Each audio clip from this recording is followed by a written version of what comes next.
എന്നൊരു വയനയിലപ്പം ഉണ്ടാക്കാൻ ഒരു പിഞ്ചുപ്പിടണേ.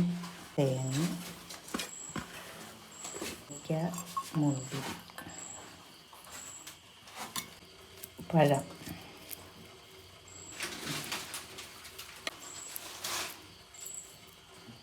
നന്നായിട്ട് മിക്സ് ചെയ്യുക. നന്നായിട്ട് മിക്സ് ചെയ്തതിന് ശേഷം ചെറിയ ചൂടുവെള്ളം,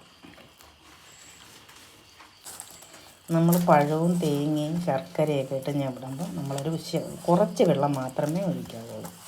ഇത് മാവ് നല്ല മയം ആയിരിക്കും, കഴിക്കാനും നല്ലതാണ്.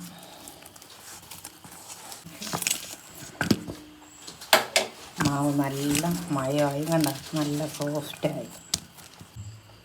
ഇങ്ങനെ കുമ്പിൾ വെച്ചിട്ട് നമ്മൾ കുറച്ച് മാവെടുത്ത് അതിനകത്തോട്ട് ഇറക്കണം.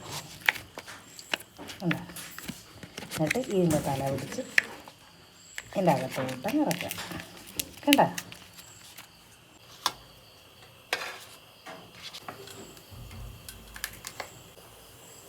അടച്ചു വയ്ക്കാം. റെഡി ആയിട്ടുണ്ട്.